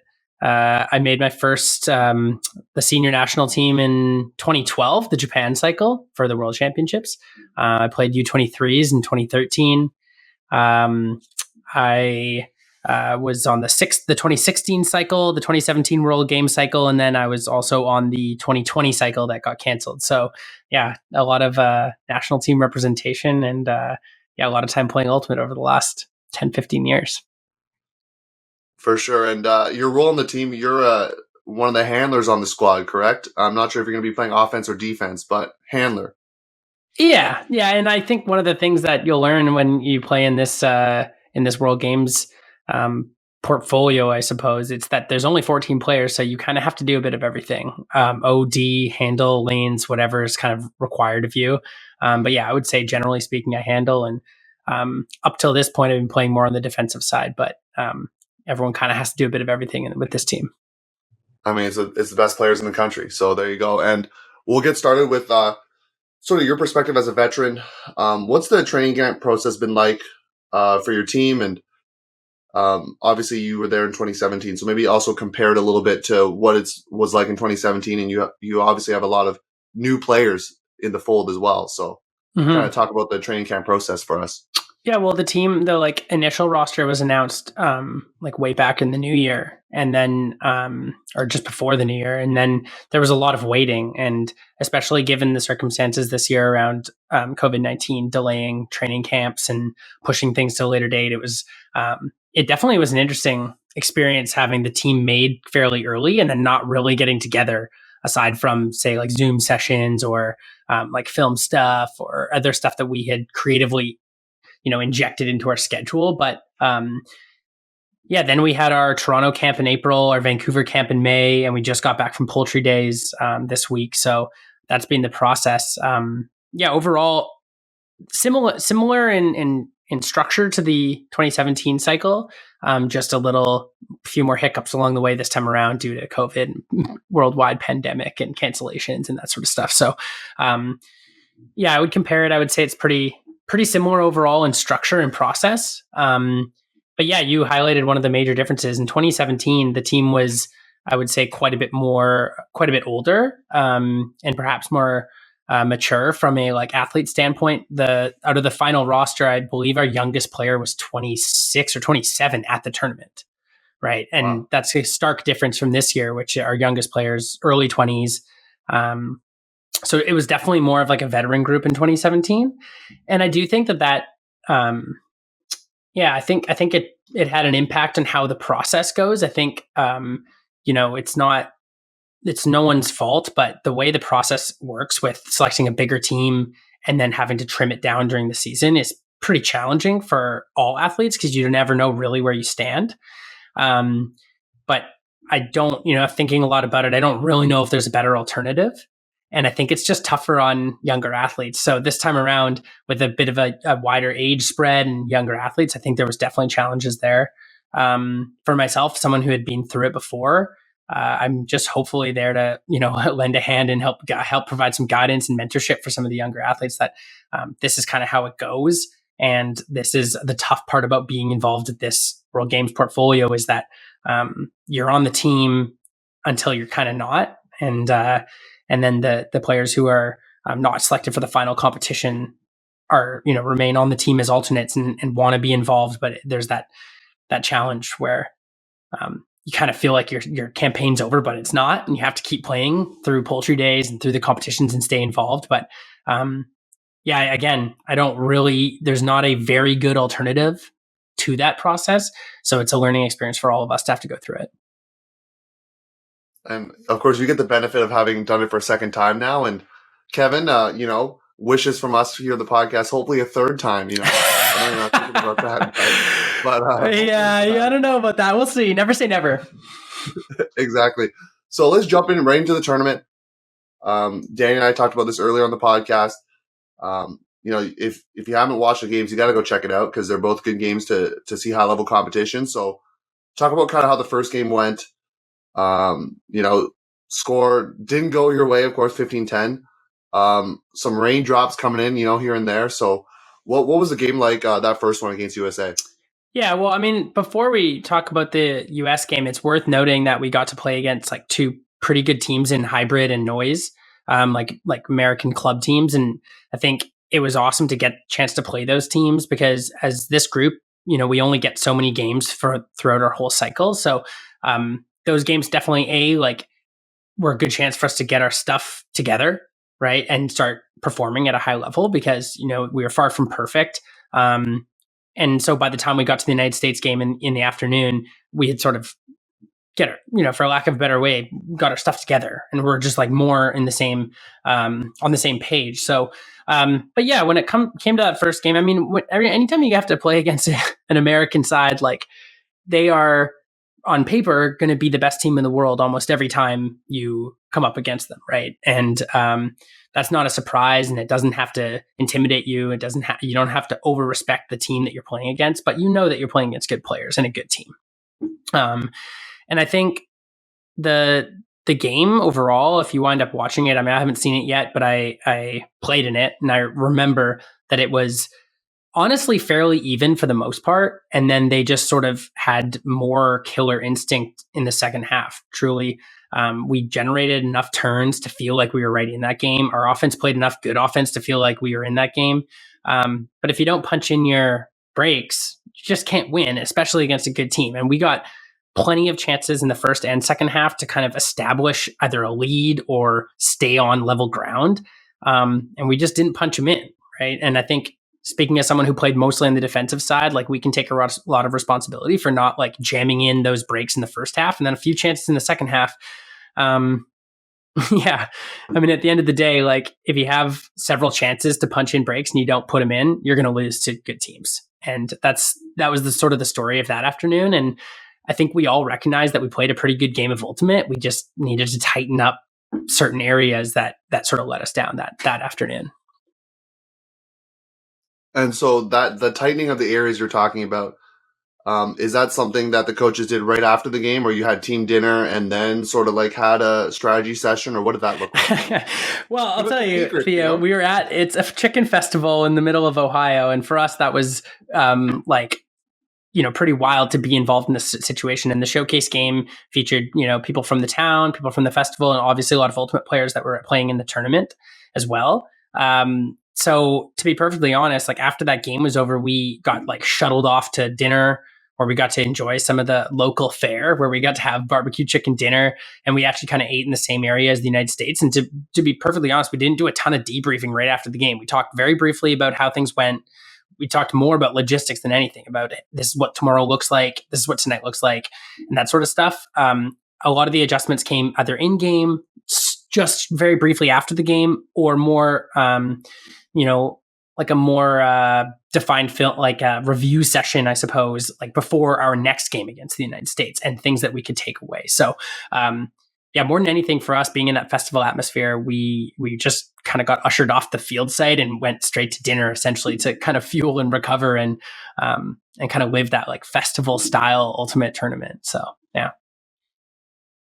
Yeah, it's kind of interesting that you bring that up, because for people who maybe saw some of the Instagram stories or different things, like they're playing in this, like you mentioned, high-level teams you're playing against, but there's also the festival aspect. So balancing that must have been, I mean, you're used to it because you've done it before, but for the younger players, that must have been something interesting to balance as well. Yeah, I think one of the things we talked about was for the hours that we were engaged in our games, that we were like dialed up, right?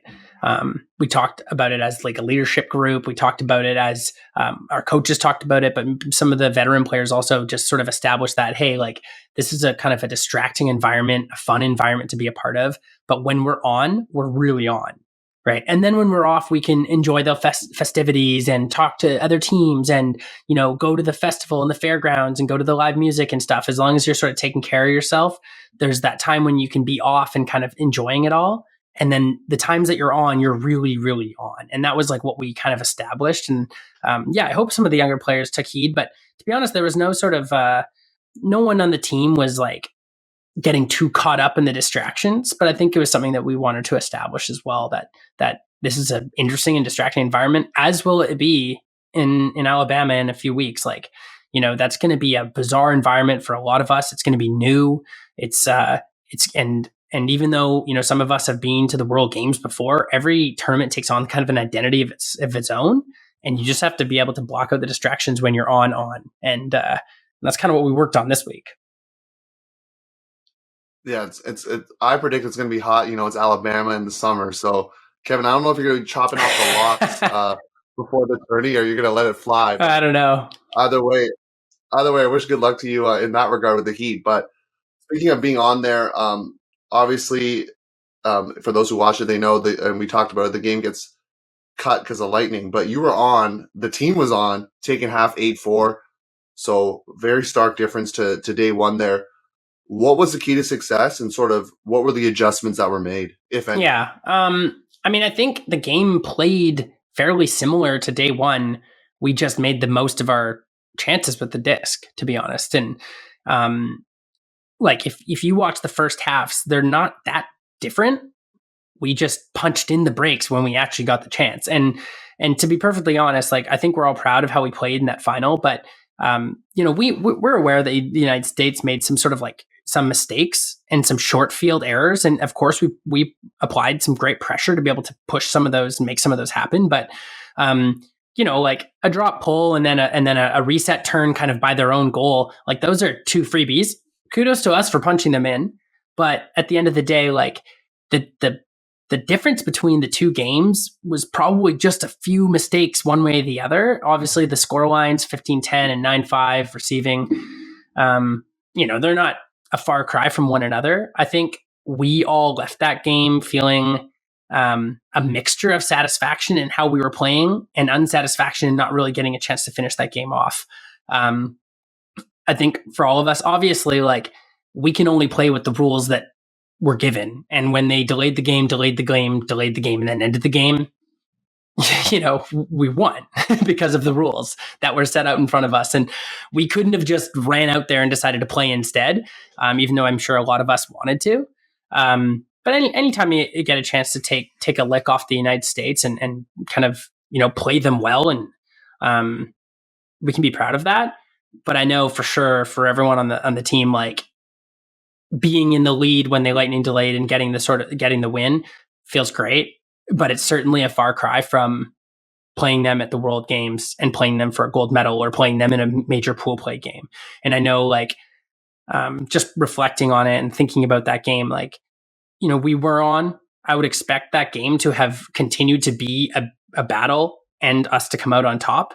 But, we don't know yet. And I think it sets up nice to get a chance to play them and other good teams in our pool when we get down to Alabama. But it's sort of a mix of satisfaction, to be honest. It feels good to play good ultimate and to be in the driver's seat in an ultimate game against a good team. Didn't feel that good to just have the game ended, despite obviously getting the win. The job's not finished, as they say. So you got the World Games coming up, and we'll wrap up with this, Kevin. So, like you mentioned, World Games it's kind of on the horizon here, and people are getting excited across the world, to watch it. And so, what about for your team? What are the plans in terms of any more training camps, practices, film? Like, what does that look like before we get to World Games? So we're done as far as our group efforts. We don't have any more training camps per se. I know the team will be arriving a couple days before the competition begins. Most of the team's filtering in over the course of the 7th, 8th, and 9th of July, and our first game's on the 12th. So we will get an opportunity to train in Alabama and kind of get our legs underneath us and play some training games within ourselves. And I'm not actually sure if we have any friendlies lined up with anyone maybe from the other pool. But regardless, that's it for like total, like full team training. Now it's just into the tournament. And like I said, we're going to have a chance to prepare ourselves when we get down there, but then it's just full on. And we're all really excited. Obviously, like this is for a lot of people, it's a once in a lifetime opportunity to play at the World Games tournament. And I'm like absolutely pumped up, Theo, to be heading there. It's slightly different than what it was in Poland, as far as like now there's 8 teams, so there's more games, and this event is 1 game per day, hopefully for 7 days or 6 days, like pool play, and then semis and finals ideally.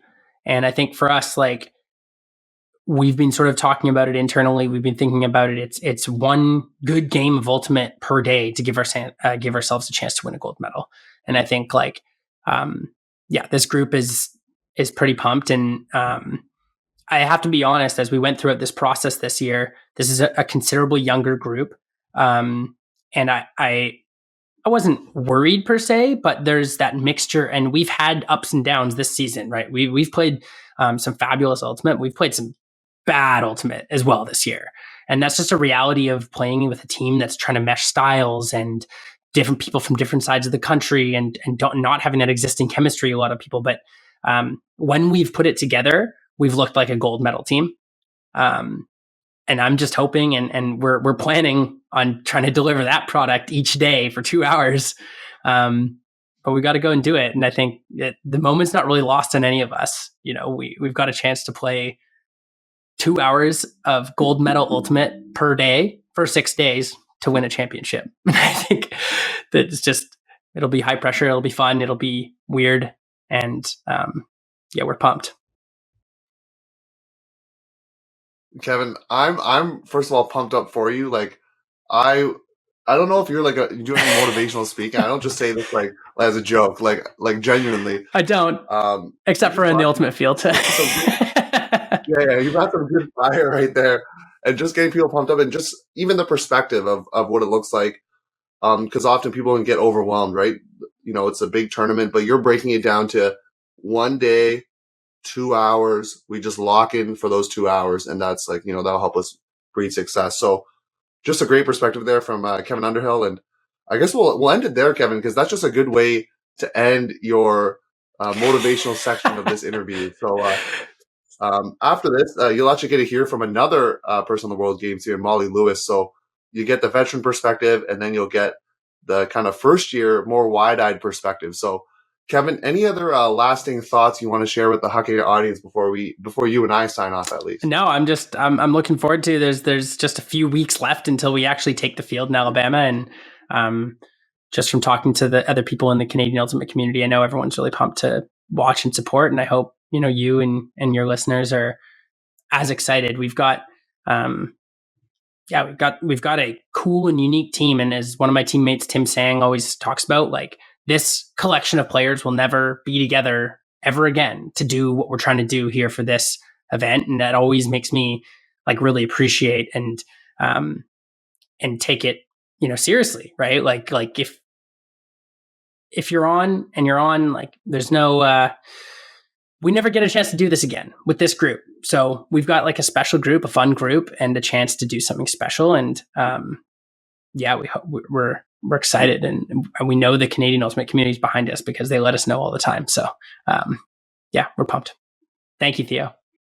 Yeah, we're fired up here on the podcast, and I know Danie wished she could be in the interview. She's actually traveling to Ireland as we speak. So Masters World, flying away there. But there you go, Kevin. Are you playing that at some point, or you're sticking to the? I mean, I'm not of Masters age yet, so you can ask me in like 8 months or whatever it is, and I'll let you know if I'm feeling the Masters vibe. But I'm not even allowed yet, so I'll stay in the senior national area for now.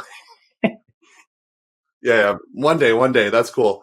But Kevin, thanks for coming in, taking time out of your busy schedule there, just to fit this interview in. And for the rest of the audience, stay tuned. Molly Lewis is going to come on as well, and you'll hear the first year perspective. So thanks, stay Theo, tuned for that on the Huckin Eh podcast. Thanks for making it this far. This is the 4th interview of this episode, so appreciate you if you're still here. And if you just fast forwarded just to hear our next guest, that's okay too. So either way, we appreciate you listening. So we got Molly Lewis here, not a stranger to the pod. Been here many moons ago, but back again talking about Team Canada this time. So Molly, for those who maybe have joined our show late, didn't watch that episode, introduce yourself, how long you've been playing Ultimate, and the different teams, Team Canada and club, that you've been a part of. So I'm Molly. I am a captain of the Toronto Sixers. I've been on that team since it started in 2016. I've been on a few U24 Worlds teams, obviously on this World Games team.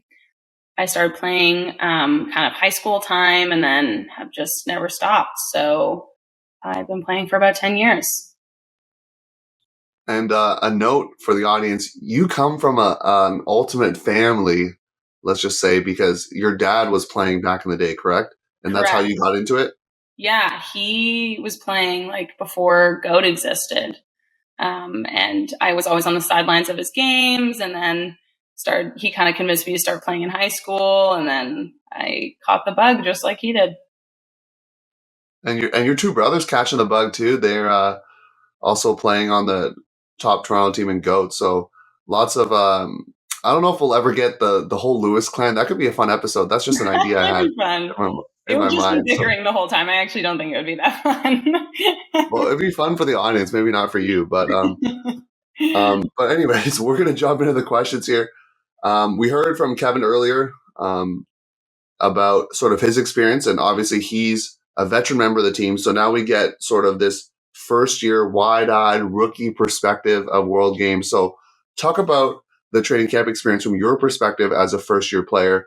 What's the team atmosphere been like? What did you learn? All that good stuff. Yeah. I think coming in as a rookie, it was definitely like super valuable to just come in with no expectations, because, I kind of like, ever since I made the like extended roster, I just was kind of like had an attitude of like, I'm just happy to be here. And I feel like that was actually helpful for the training camps, because it makes you loose and it makes you kind of like not too stressed about performance, because, like the World Games circuit is pretty grueling. It's a lot of weekends. There's a lot of uncertainty. There's these people you've never played with. A lot of people don't play mixed. So there's that aspect. So, you know, we have so few camps together that I think for everyone, you have to kind of show up and you have to play and you have to perform and you have to make connections. So I think for this last one, it was great because we had two previous camps and we'd had like a really great experience at them. Like, I know everyone says this, but like truly our team is made up of such like incredible individuals just as people. So it's always a treat to get together. And I think we kind of knew that this was like our last big stand before we send a team to Alabama. And so I think we all just like really put our heads down and just value the time we had together. And in terms of you as a player, like did you learn anything about yourself within those training camp times? Like, you know, we're always learning here in life. And so what did you learn about yourself and your game and maybe even your mental game from that experience? I definitely got better at, so we have a huge mindfulness focus on this team. And so I definitely really practiced kind of like centering yourself in the present and letting go of mistakes because, you know, as I said, so few like hours together, really. It's like 20 hours total together. So you cannot dwell on a single thing. You have to, you know, reflect, learn, and then get rid of it. And that's really, really, really hard in a high stakes scenario like World Games. So I definitely got a lot better at that. I think for myself as a player, I was able to see where my skills lay a bit more in that, you know, I wouldn't say I'm like a big player. Like I'm, you know, not getting chest high layout Ds every other point, but I am very steady and I'm always make the right decision. And I think I really leaned into that, especially in this last camp. And I think it panned out and I could make a serious impact on our team because of that. And so that was really helpful as well to know kind of where my role is and how I contribute. Good perspectives there. Do appreciate that. And now heading into this tournament, Poultry Days, obviously there's a fun aspect, but we're going to talk first about the game aspect, the tournament aspect. So what was the team mindset going into this tournament without giving too many secrets, of course, but was it to find out who meshes with who in terms of lines? Was it to give different looks or was it to kind of give vanilla looks? Like what was that sort of mindset going into it? I mean, in terms of looks, that's actually kind of something I don't totally know because all of the calling, line calling and play calling gets done by the coaches. But I think our mindset going in, you know, the roster that's going to Alabama is set and all parties know, you know, where they stand. Secret still for now. But I think that the goal was for the Alabama roster to really focus in and tighten up and figure out, you know, as you said, those connections, but also defensively how people, you know, can work together and just really feel like meshed as a team. And then I think for the alternate players, it was, you know, to support the Alabama roster and to just do everything they can as a final last stand, as you know, that was our last thing as a full team. So I think that was kind of like we were all just there to support each other and really like value that time we had together. And because even as I was watching the game on offense, your team wasn't coming out like in a specific stack look. Like there was different looks. Like you would go with the classic Canadian split stack play there that Danie and I talked about earlier, and even some side stacks, some vertical or just different things. So that was clearly a purpose too, right? Just to try some different things on offense. Yeah, I think definitely just seeing what works and what doesn't. And, but also the whole, you know, I think the ethos of the team, at least I think from Carla, is that like different looks every time is always going to be valuable. And we have the type of athletes that can run any kind of play. So it's more having variance than anything. And,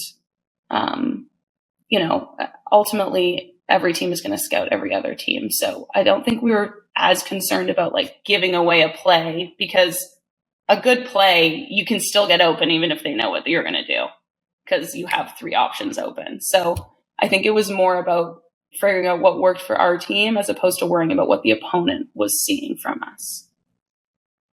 I mean, Danie and I talked about this earlier. That play has been used many a time in Canadian lore, and it still is used to great effect, as your brothers on the Toronto Rush used against Montreal this past weekend, using that exact play. So, did they? I didn't watch. Oh, well, now I just exposed you to our audience that you didn't watch your own brothers play there, but yeah, you're playing another tournament, so all good there. But yeah, I get what you're saying about the plays, and talked about sort of some of the gameplay with Kevin there, but I want to get your perspective on sort of the takeaways from the tournament, both as a team and then you sort of like playing against the US, experiencing the up and downs, right? Losing in the first game, winning in the second game. What can you take away from the tournament overall? Well, speaking as a player on the defensive line, I feel like our first game against the US, it was a pretty big stage. Obviously, it's right next to the chicken festival. So like all of these, like it's tons of non-ultimate players watching too. And, there's a huge crowd. And as Carla pointed out many times in our huddle, they were all booing us. And so it was just a lot of pressure. And so I think what we took from that game is that we can generate turns. I think we generated a turn on almost every single possession of the US, like defensive line did. But our defensive O was just terrible and was not connecting. And that was really frustrating, because it's like this is our 3rd training camp and we're still not connecting on offense. And that was really hard. And then I think we kind of took the Saturday night to just calm, chill, reflect. And then we just came out firing on Sunday. And I think to end the tournament on that type of energy where we were all connecting, we were all playing our hardest, we were obviously exhausted and just giving it our all. I think that was really important for everyone and really gave us the confidence we needed moving forward. And so that lighting delay hits, right? And the game ends. What was your initial thought right away? Were you just like, oh shucks, like we want to close it out, right? Yes. I mean, okay, we took half 8-4. It was we were killing it. We were doing we were connecting. We were playing sick defense. It was stifling. And that feels great, especially against just the incredible opponent that the US is. They're, have won every single year since they started. So it was a really good feeling. And I think I do wish we could have closed that out and really felt the satisfaction of that. But alas, we didn't get that this time. But I think the takeaway was the same for the team, which is that we can keep up, we can dominate, and this just confirmed it for us. And for you specifically, playing on such a successful club team, some of these female matching players from the US you've played against before and have had success. So how does that play into when you have those matchups, knowing that your team has been able to be successful against some of these club teams that you're playing against? Of course, you coming second in 2019 there.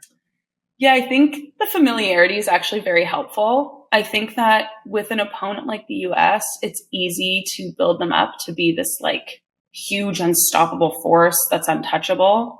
And when you play against them and beat them, but even not beat them, even just match up against them and know that yeah, I can shut them down on this cut, or I can get an around off on this player. It's really, really helpful for having the confidence when playing against a team like the US. So it's hugely valuable that we've played against almost all of the players. I think there's one mixed player on the team. Maxtroff, yeah. So we haven't played against her, but I would say otherwise we've seen every other player. So I think collectively we all feel that way, where it's a little more familiar and it feels like a normal Frisbee game. Yeah, good perspective to have, especially you're taking on the big bad USA, as they say. They have this aura, right? And it's like, and I feel like it's similar in other contexts, in either club or semi-pro or whatever, where there's this team that has this aura and you got to slowly break it down and understand that you can hang with them. But enough of the playing talk. Now we got to talk about the festival itself, because Kevin alluded to some of it, but I want you to paint like a whole picture for us in terms of your weekend of like what the festival was like. Because I saw some stuff on Instagram. I'm sure other people did as well, and people dropping some photo dumps on their Instagram pages and things like that. But what's the whole like festival about? Tell us the whole like weekend, because it's not just Frisbee. You're eating some good food as well and enjoying some good company. Yeah, well, we started the weekend on Saturday morning, where we got picked up from the fields by this like guy in a Ford F-150 with like a trailer hitched on the back, and we all pile in. There's like picnic tables just like sitting on this flatbed of the truck, not nailed in, just hanging out there. And us and Team USA, there's probably like 50 of us, we all get on. And he like kind of like slowly goes through towards where all the other floats are. And then, we're waiting in the sun, we're throwing Frisbees around. And finally we get going and we're going through, they call it Versailles. We were calling it Versailles, which apparently is wrong. It's Versailles, Ohio. Oh, really? I thought it was Versailles too. Yeah, we all did. I think it is Versailles. Oh gosh, we've been exposed as frauds. But we're driving through the town, and it's a tiny, tiny town. And like, this is clearly the only big thing that happens every year. And there are just so many people lining the streets, and there are so many kids, and they've given us these little Frisbees that said, Poultry Days, and it had the Canada US flag. And we were like throwing them out, and the kids were all like running and grabbing it. And it was just like, it was really such a lovely environment and lovely energy, and everyone was just feeding off of it, and everyone was like waving at us and like, thank you for coming, like, welcome to our town. And it was just like really, really lovely. And then, so we get to the end of the parade, and then the guy needs to take us back to the fields, and he kind of slowly turns around a corner, and then we realize he's getting on the highway. And then he starts booking it down this highway. He's going like 70 kilometers an hour. All of us on this like open flatbed truck are just like, well, I guess this is if we die, we die. We die. Like, people had their legs hanging out the side. Like, it was a bonding experience. Trauma bonded forever now. And then we started playing. And then Saturday night it was tricky because we got rained out. Like, it was pouring rain, but there was actually a group of us that were just like, you know what, we're just going to go to this chicken festival. Like, when are we going to be here again? We're just going to do it. And it was funny. It was like a little, small town that was having a country festival. So there was like tons of cowboy hats, and like there was this cover band, and we were like standing in the rain, just dancing, and we had some chicken. It was a fun time. It was good. It was, a unique experience that maybe I wouldn't do again, but I'm happy I did it. I mean, I'm sure you don't want to ride on the highway again doing that, but the other things were good. And in terms of the festival, is it like people have booths of chicken that they're selling, or like what is like is it like a celebration just of the town? Like, what is it exactly? Because I was trying to figure that out. No, it's not. No, there's not like different types of chicken in booths. I don't think. I think that it's kind of more like a fair. So there's like rides, and then there's vendors. Like, a few guys on our team got these like really sweet Grateful Dead shirts just from a random vendor. And then I think that there's like one chicken dinner. Like, you can buy a chicken dinner from the fair, and that's what we had. And it was actually hilarious because they'd saved us chicken, and we just like go to this pavilion to start eating dinner, and this guy just has this glove, and he just like shoves it into this like massive bag of chicken and just like slops it on your plate. But it was delicious, beautifully flavored, so good. It can't be dry if you're having a chicken festival there, so they got to do it right. So in terms of the atmosphere of the game, you said, Carla alluded to this, but or talked about it. But in terms of while you were playing, especially that first game, at least from what I saw, it looked like there was more of a crowd in the first game than the second, at least from what I saw from the footage. So were there any pro Canadian fans? Like, what was like, because I'm sure some Canadian teams were down there, like just with friends going, but it was clearly pro US. So how did you battle that as well? I think going into it, we knew it was going to be pro US, so we weren't expecting cheers. And also, Frisbee crowds are fickle beasts. So if you make a big play, they're going to cheer for you. So I think that, it doesn't matter what country you're from. So I think we just didn't dwell on the crowd. And I don't know if you've ever played in front of a crowd, but like, it's actually, if you're focused in, it's kind of easy to drown it out because, it's over there, it's separate from you and there's noise in the background, but you're so focused on the game that unless you choose to tune in, it's easy to tune it out. But there were definitely like a lot of like Team USA cheers. I don't think it was a Canadian team, but a US team every time we scored would like do a sorry cheer. So I think there was some, underdog cheerers, but overall definitely pro USA. What was really funny actually was like people, like non-Frisbee people were lining the fence and they were just doing like USA cheers that were like not super ultimate, more just like US is the best, and that was kind of funny. But they were serious. Like it wasn't like a joke. Like US is the best. They were definitely like that was a true to the heart. Really? Like I believe US is the best. I'm gonna let you know. I don't even know what you guys are doing, but I love the USA. And I was like, okay, you know what? I'm glad you're enjoying yourself. Yeah, and did any of the players on TC, we'll kind of wrap up the interview here, but did any players play into that? Like kind of, some players like to lean into the crowd booing them and they'll do like some of this or like that kind of stuff. Was that something anyone leaned into, or was it kind of like all focused on the goal? No, yeah, we were really all very, very focused. We'd gotten there early. We'd done a ton of throwing. I think we'd all kind of like taken moments to just like center ourselves and do a bit of mindfulness. And so like we just did not hear the crowd. And I think that was really helpful to us. I think maybe sometimes the booing can get you hyped up. You're like, yeah, I got to prove it wrong. But our team, it was just kind of one track mind. Sounds good. And Molly, wish you the best of luck for you and the rest of the team. Whoever, Danie and I know, but we can't say it publicly. So whoever makes it to the Alabama squad there, good luck to those people. And any other lasting words you want to say? This is your second time on the show, so you have another chance to share any lasting thoughts. Lasting thoughts. This is bad. I haven't thought about this before. I think just that we played this team from Tennessee on the Sunday, and it really... Oh, Knoxville Ultimate? No. Like, it was some chicken name. It was like...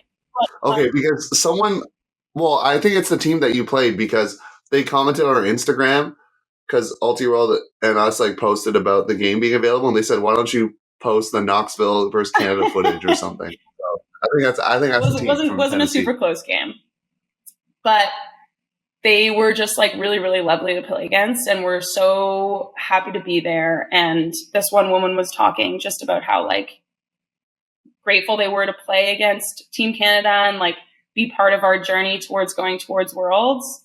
And that was like really amazing. And I think that was like a moment for me. And I think for a lot of people that kind of like made it real. And it's like, this is a serious business that we're in, and not many people get to do this. And it just kind of made us really grateful for where we were at the time. And that was really lovely. So shout out to that Tennessee team. They were the loveliest and so great to play against. Yeah, I think they're clearly fans of the pod here, so we'll make sure they get their love. But yeah, thanks for coming on, Molly, taking time out of your work day to talk World Games. And wish you the best of luck. And maybe we'll see you again with the Lewis clan. I don't want to guarantee it for the audience, but maybe down the road it will happen. Okay, once my brothers get a little better, then we can do it. How about that? We got to have an even playing field here, so. I hope they listen to this part. So we'll sign off with that. Lewis brothers, catch up to your sister there. So thanks so much, Theo. Hey, this is Becky Thompson from Iceni, Team Canada, and now Team GB, and you're listening to the Huckin Eh podcast, your coast-to-coast guide for all things Canadian Ultimate. All right, everybody, thank you for joining us on this girthy episode. It was a doozy, and I wasn't even there for the entire thing. And if you made it this far, first of all, pat on the back, because your attention span is longer than mine and Theo's combined. So good job.